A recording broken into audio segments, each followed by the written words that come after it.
Nope, Craig even started Twitter.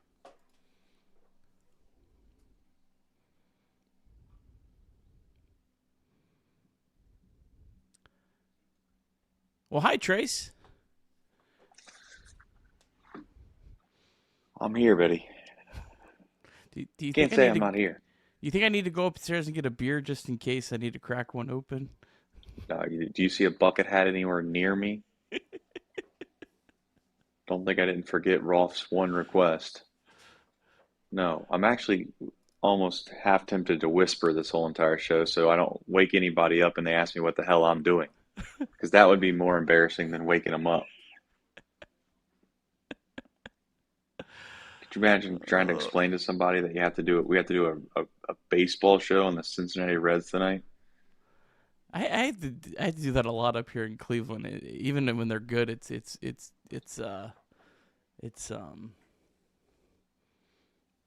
hard to explain. But the 40 Well, I people mean, watching listen. right now, I mean, you are the absolute sickest of sickos, and you should be at the front of the World Series parade. Yeah, yeah, honestly, you know. When they try to give out like World Series tickets and they do a lottery system, I feel like you should earn those throughout the years. You know, you should have to check in on certain apps or do certain things at certain times just Yeah. to build up your loyalty points. You could build those loyalty points up throughout the years as the Reds, of course, lose. But we'll I guess we'll discuss that another day. You know, Trace, I'm going to give the people what they want tonight. I have Craig behind the scenes. We're not doing an intro tonight. No intro. We're ready to roll. We already got the MILB into singular. So let's you know what? I'm gonna do it just to make it feel cool.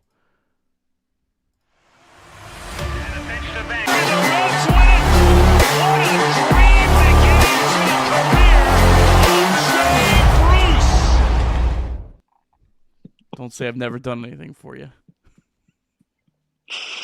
Oh, where have we gone? What has happened to us on Chatterbox Reds? This baseball team has broken us completely at this point. Nick, what a night to be doing a Red show in the wee hours of the night. Number one. Number two is this actually was a baseball game for a long time. A lot of actually some pretty good performances, if we're being completely honest. And then all hell broke loose. and the Mariners find a way to plate what was it, seven, I think it was, six, excuse me, 6 runs in the bottom of the seventh to effectively end the game. They wind up tacking one on in the bottom of the eighth. You lose 8-0. I don't know if that's the box score recap or if you actually want to do an official one, but Hey, at I the end of the wrote day, that something, was so probably I just as wrote good. something, so we're reading it. And we have a Go for sponsor, it, so my I think friend. we're technically obligated to read it. Yeah, Chatterbox thank God Reds. for Sharefax. Chatterbox Reds is brought to you by Sharefax Credit Union. Since Sharefax partners with Cincinnati second baseman Matt McLain, who wears number 9, they figured they'd have a little fun with the number 2. That's why they're offering a $999 closing cost special on home loans if you're ready to buy a home or refinance. Now's the perfect time to step to the plate. Call today and see how much you could save. Restrictions apply. Contact Sharefax for details at 513-753-2440 or visit sharefax.org. Sharefax Credit Union, an equal opportunity lender and insured by NCUA. Reds versus the Mariners, game 1 of 3 in Seattle. Andrew Abbott against George Kirby. The Reds had runners in scoring position in the first, third, and fifth, but were unable to get anything across against Kirby, who threw 6 scoreless innings. Andrew Abbott was really good, especially early in this game. He only allowed 2 base runners through the first 4 innings, but in the bottom of the fifth, Victor Robles led off with a single, stole second base, and also reached third base on a throwing error from Tyler Stevenson with 2 outs. Maybe a play Edwin Arroyo could have made. He would end up scoring on an infield single from Julio Rodriguez. Also a play Ellie De La Cruz maybe could have made. 1-0 Mariners. But Andrew Abbott still a very solid start. 6 innings, 4 hits, 1 run, 0 earned runs, 2 walks, 6 strikeouts. Pierce Johnson came in and was not very good. He gave up 4 hits and 2 runs, left 2 runners on base for Caleb Ferguson. Terry Francona elected to intentionally walk the left-handed batter Dominic Canzone to face the struggling Cal Raleigh and Cal Raleigh hit a grand slam to make it 7-0. Somehow there was another run that I don't know how it scored to make it 8-0, and that would be your final score. Mariners win 8-0. Reds now 45-54 on the season, and the Reds are now 2-11 all time in Seattle. Well, I have no clue where the deep drive of the day is going to go, but of course we have to go to the ACL Reds. The Reds' number 18th prospect, Jervin Murillo, hit his 11th home run of the season for the ACL Reds. And the deep drive of the day is brought to you by Braxton Brewing Company, the official partner, the official craft brewing partner of the Cincinnati Reds. Crack open about Ballpark Beer, a crisp German-style light lager crafted perfectly for 9 innings and mostly Reds baseball and also hot summer nights. But you can grab a cold one at Great American Ballpark, Braxton Tap Rooms, or your local retailer. Braxton Brewing is brewed for Reds country. I tell you what, Nick, this is what we would call at this point indifference baseball. I like to sit here on a nightly basis and really get into the weeds on managerial decisions, lefty righty matchups in the seventh inning and whether or not they mattered or didn't matter. Certainly, the decision to intentionally walk Canzone to get to Cal Riley would have been something we could have spent maybe 20 minutes on in a season in which maybe there was some reason to spend 20 minutes on it. But for the sake of everybody's mental health, I think it's probably wise of us just to kind of move forward and move on and talk about how good Andrew Abbott was, because that's really the lone bright spot anymore. As soon as Andrew Abbott left, you got really hit with a huge dose of reality yet again that this bullpen is so bad.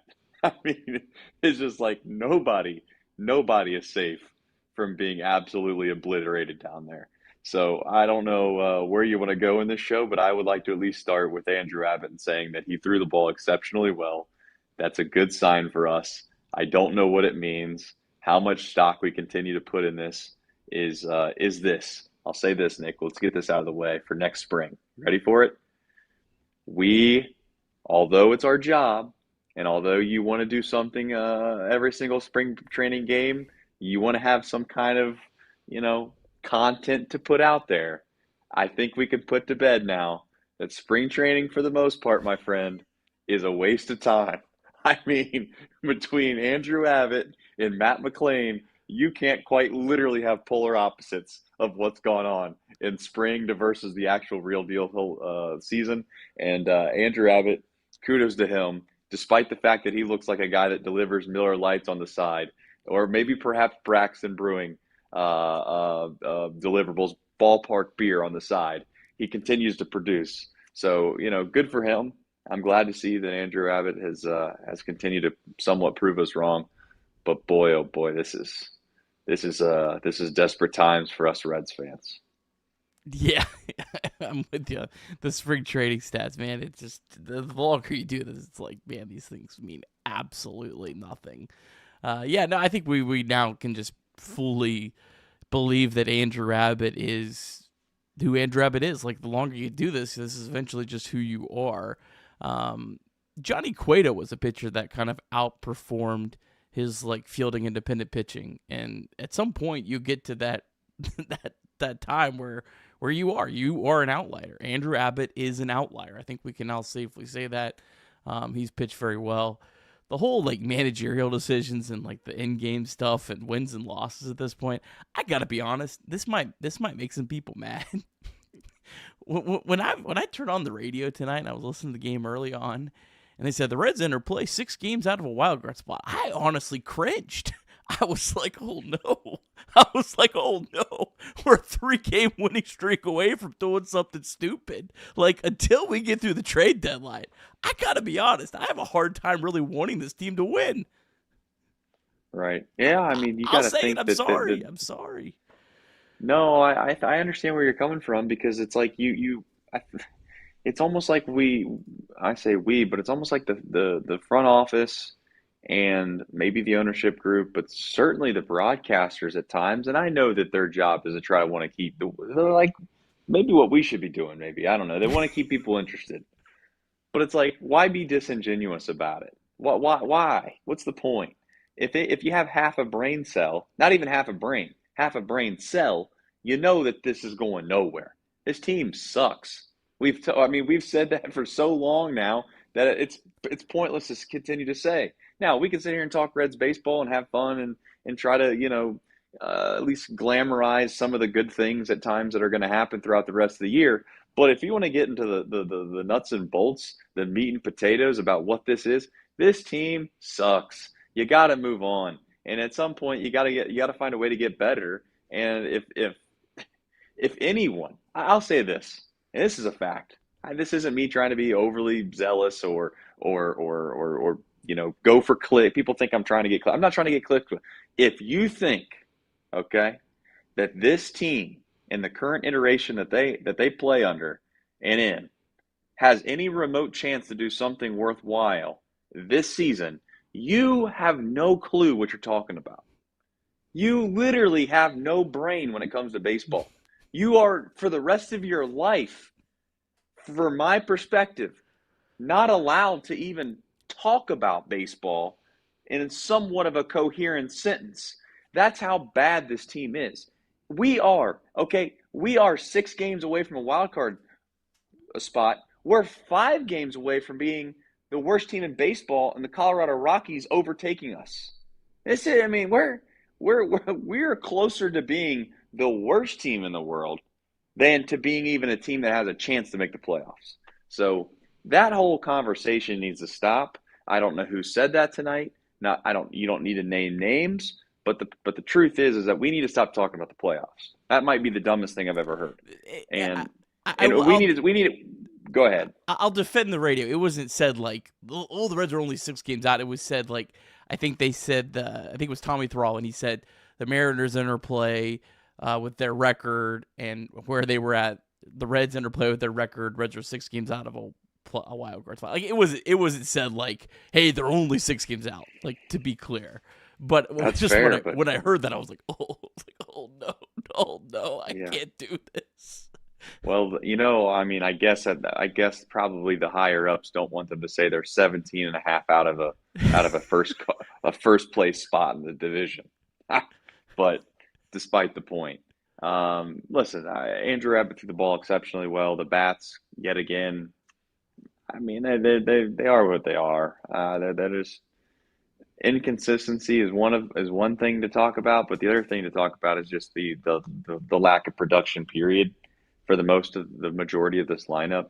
And I think that we wanted Brian Hayes to be, we wanted him to be successful, and for all intents and purposes, I think that the iteration that the Reds got him in, even from the Pirates, I thought was going to be serviceable enough to maybe fit what this team was trying to do. But as you said before, and I'm saying it now, this team changed the identity of what I thought they were going to try to become halfway through kind of this season, if you will. And now I don't know what they want to be. When you start putting Matt McLain in center field and you have Spencer Steer playing second base and you have, name whatever other player you want playing out of a position, you've lost the reason that you went and got Brian Hayes in the first place. And then on top of that, Brian Hayes hasn't hit. Even worse than what he already was, and he's regressed defensively. Although that's not, I'll defend Cabrian a little bit. It's not totally fair to just say after 45 games in one season that the guy's washed and can't feel the ball anymore. But the truth is that if you're going to be as bad offensively as some of these guys are, they need to be essentially Willie Mays Hayes out there in the field and make every damn play imaginable to be an MLB player. So, Arroyo had a chance to make a play tonight. He didn't. Ellie had a chance to make a play tonight. He didn't. Hayes had a chance to make a play tonight. He didn't. And all 3 of those times, it led to an opportunity for the Mariners, and they capitalized on it. And at this point, this team can't hit. They can't field. They can't pitch. And I don't know if you've watched baseball, Nick, but if you can't hit, you can't field, and you can't pitch, things aren't going to go well. Yeah, Pierce Johnson's been a pretty big disappointment too. He's kind of flown under the radar because there's been so many bigger disappointments. But he was paid $6.5 million, the highest paid reliever on this team. Oh, other than Pagan, of course. But that's a pretty big chunk of change. He was supposed to be kind of the veteran. It's just funny how these deals have all worked out. Like it feels like anyone that gets money, like it just is lit on fire. But then like Ferguson tonight excluded has been really good. Brock Burke has been really good. JJ Bleday's been really good. Nate Lowe's been really good.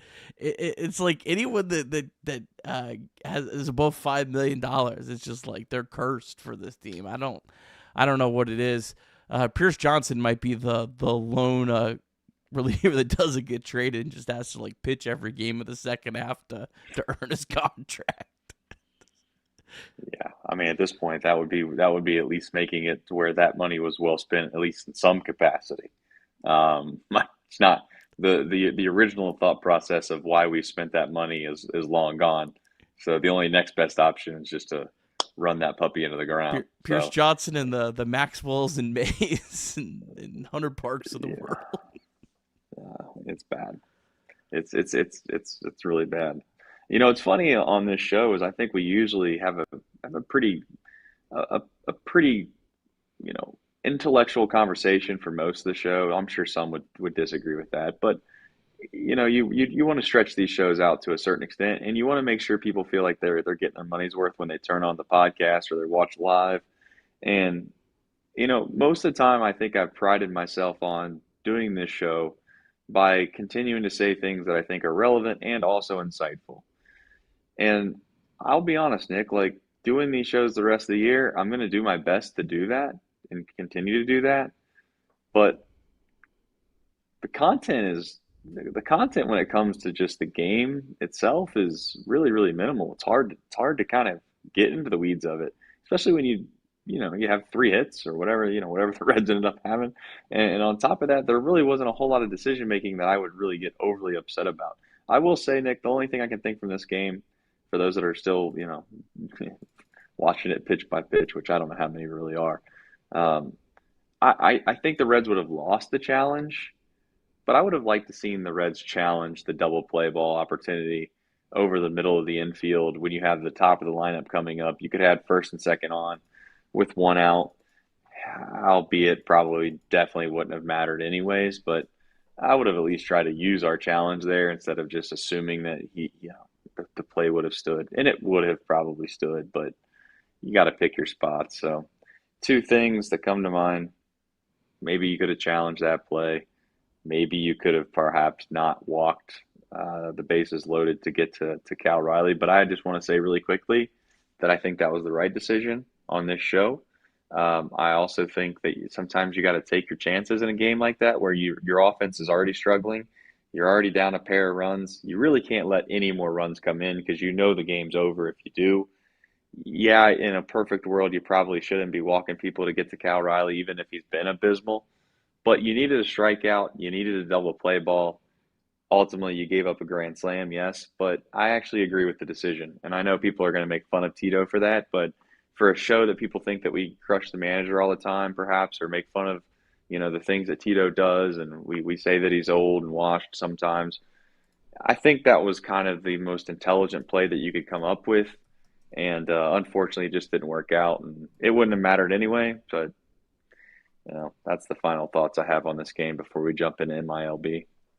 Yeah, that's a spot I'm more fine going for broke. I mean, like, if they make it 4-0 on a sac fly, like, I mean, Yeah. you're like that's almost as big of a, when you're that, any run is just so kills any chance you have. So yeah, I didn't have an issue with that. And Canzone puts, I don't really buy the reverse splits. I've never been a guy that buys short reverse splits very well. But Canzone puts the ball in play significantly more. Only strikes out 20% of his plate appearances, where Cal Raleigh striking out a ton. But Ferguson left a meatball and Cal Raleigh Yeah. did what he did 60 times last year, and Reds might have woke him up for the series. Trace, we do have a ton of super chats, which is there's like 160, there's 173 people watching this. I don't really like I the team doesn't motivate me to do the show, but the 173 people watching do. So you keep watching, we'll keep talking Holy about this smokes, team. man. Appreciate it. All right, let's start through some supers. Ned Flanders, $5 super chat. Arroyo and Ellie trying to turn a double play reminds me of. Oh, I'm not gonna read this, Ned. I almost did. That would be very nice. Ned did not like Arroyo and Ellie turning a double play. Instead, it reminds him of someone he does not really. He does not really enjoy. Ned Flanders. That's quite the super chat. Thank you, Ned. I gotta dig this up now. I mean, you're all right, not gonna Chad read it. Williamson, I'm gonna find it. $10 super chat. Only 63 shows to go. For the love of the game, we will watch every night and keep you guys all company. Oh God, 63. Noah Downing, member for 12 months of Nutcutter Nation. Here comes Nick giving the entire team a 70% for the season. No, he's not happy with your grades, and I don't blame him. Oh, He is that said, what he that? said, That's he said, yeah, you're giving him Shout those C's. Yeah. the thing, after I watched Edward Arroyo play defense, I think I gave him too high of a grade, to be honest. Noah Downing again. Another super chat. Love the show. Hate the Reds. I talk trash. I love y'all. Thank you, Noah. We love you too. Yeah. No, we got a bunch of people in here right now that are for the love of the game, and on top of that, probably working second or third shift at this point. I'm not sure which shift we're even in anymore, but I I can't. I just cannot believe. I cannot believe that this team has fallen this far. I mean, think about this. At one point this year, this team was 20-11, man. I mean, 20-11, first place in the division, I think. I mean, this has got to be up there as the worst 3-month stretch of Reds baseball, kind of given the external factors of all time. I think, right? Yeah, I mean, it's funny today. I was a little inside baseball. I'm up here in the northern Ohio, and I'm wearing a red shirt, and the lady goes, "You guys stole our manager." I did a double take. I was like, "She talking to me?" I was like, "Yeah, she's talking to me." She said, "Yeah, you stole our manager." I said, "We did?" She said, I said, "I thought he retired." And then she goes, "Yeah, Tito." I said, "Well, I'll tell you right now, you guys can have him back if you'd like. No problem. We'll do a quick trade." Big But vote. she's like, you don't like Tito?" I said, "Boy, oh boy. I'm not saying I don't like him, but I am saying I think he's getting paid a good amount of money, and it surely seems like it doesn't make a damn bit of difference. I can tell you that. Could use a couple guys in the bullpen that could get a guy out or two." And she kind of, but you know what? He took him to the World Series. I mean, he was right there. And I say he took him. I get it. They had a good team. Blah blah blah. But let's face it. If we had a manager that took our Cincinnati Red Legs to the World Series, we'd probably want to build a statue. At least us 30, 35, 40-year-old Reds fans that exist. I get that he's not Sparky Anderson, but at the end of the day. Yeah, I just I don't even know what you do. I I kind of give up. Like you fire somebody just to fire them? Probably not, but this is embarrassingly bad. That's where we've gotten. We got another super chat from Michael Rolfe. This is the greatest show on planet Earth. I am donating my earnings from a bet against the Crawls tonight. The Cowboy was on one on the broadcast tonight. Rolf betting against the Cincinnati team. Rolf has decided. You know what? We've all been there before. To be quite honest with you, we've all had a loving relationship with a team, and they have turned it around on you so fast that you can't stand them, that you have then become anti them, and you start gambling against them, and you actually start rooting against them as well. I guarantee you, there's a portion of this fan base. I don't know how many in this chat right now that turn on the TV around the third or fourth inning, and if the Reds are trailing by 1 or 2 runs, they're like, you know what? Go ahead, just beat our brains in. Now, yeah, I'd like to see the Reds win every so often to kind of keep the spirits high a little bit, but let's face it, at this point, what the hell does it matter? It doesn't matter. Like we're the 2-15 football team, and we're sitting here worried about what's going to happen, on a weekly basis here on the back end of the year. Just we got to stay healthy for certain players for obvious reasons, but outside of that, who knows? And by the way, people in the chat are asking where Derek Johnson went. I don't know. Have we even gotten a report on that? I looked up like 3 days ago. Me and I think Austin were talking about it. There has literally not been an update in like a month. He just quit. Either he quit. They told him he's fired, and he said, "You can't fire me. I quit." I'm not sure what the hell happened, but he picked a pretty. I mean, if we're gonna be honest, Nick, picked a hell of a time to leave. I mean, you want to talk about a good time to leave, boy, that was the perfect time to leave. Yeah, like the other thing, like I just don't think has even been talked about. Like he's also like the director of like pitching for the whole organization. Like you kind of think you'd want that guy involved in the draft, right?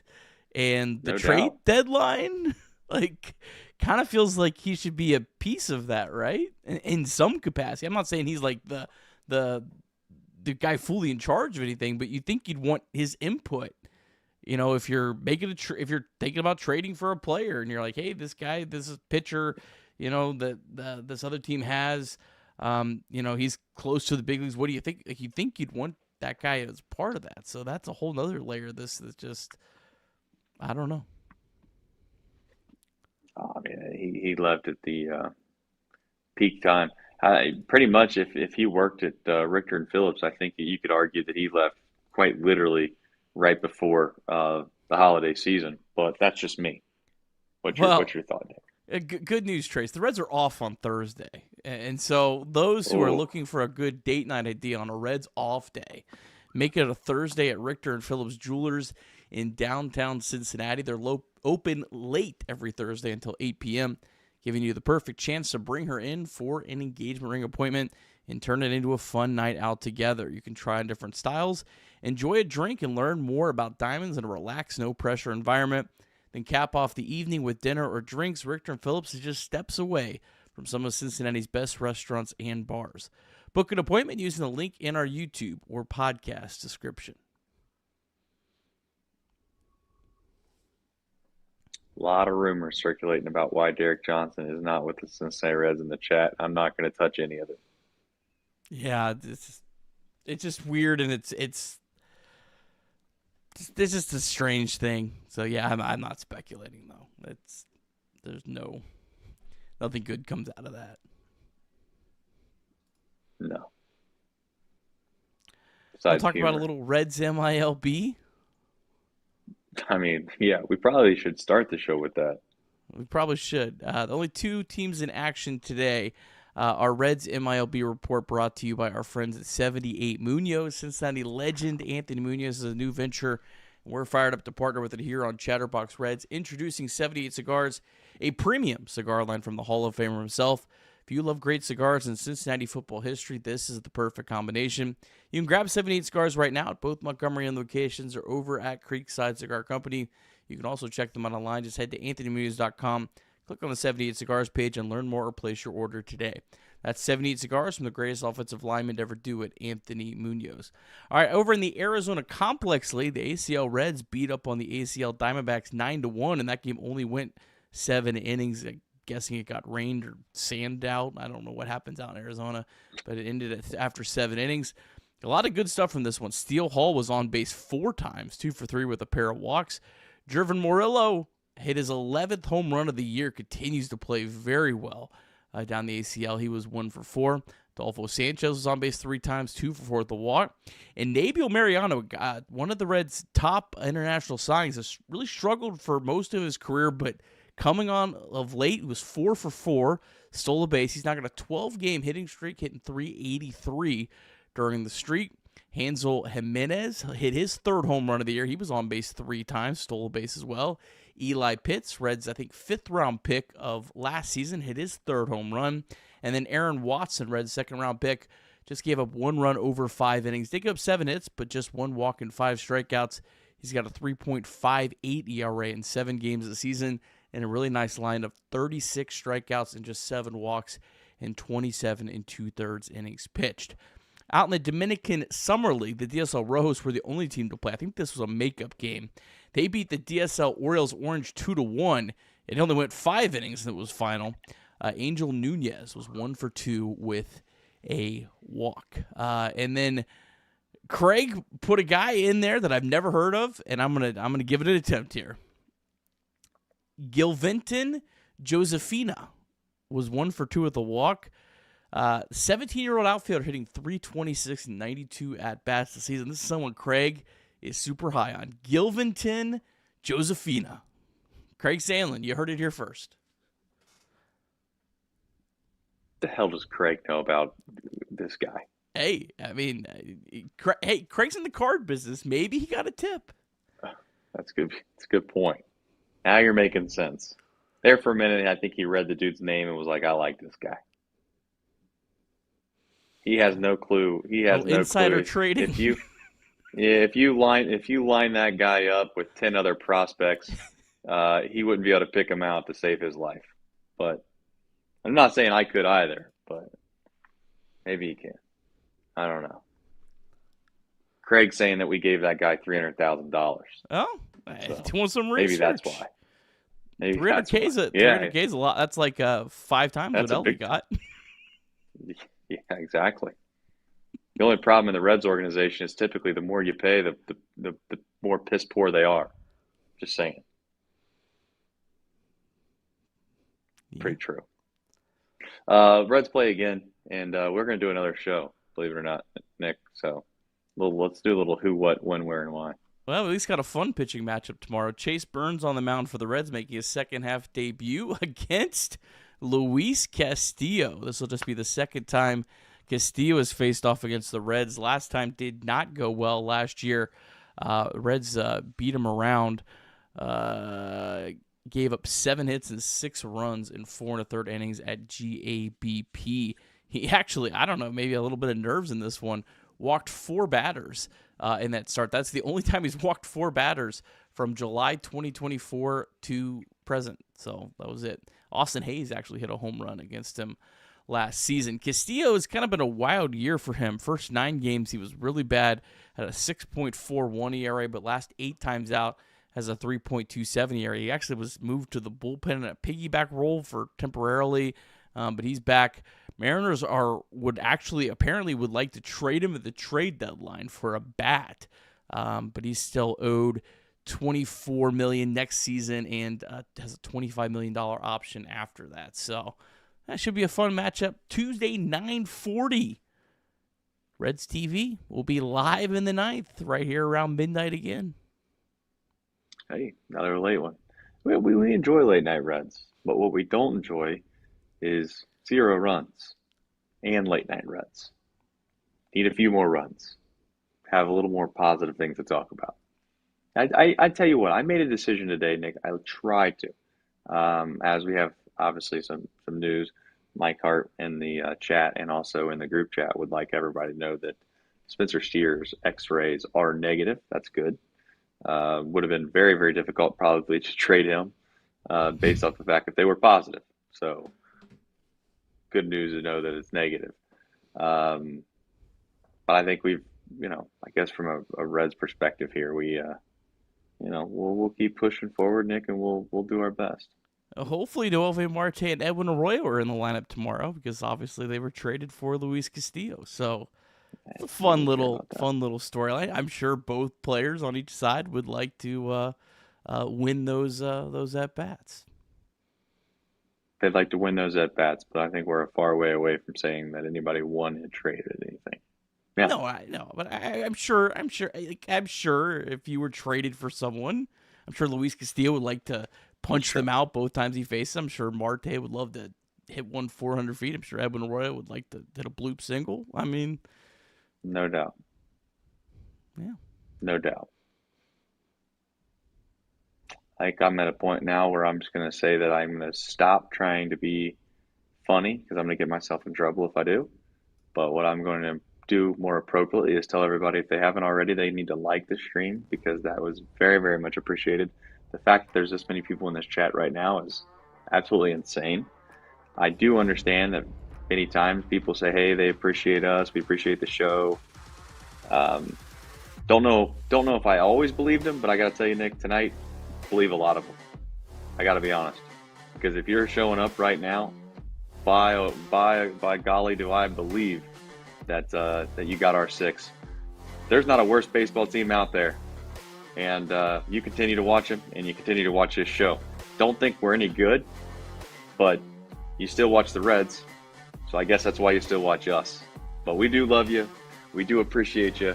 Thanks for listening. And until next time, which is unfortunately for all of us tomorrow, we'll see you better than ever. Take care, everybody.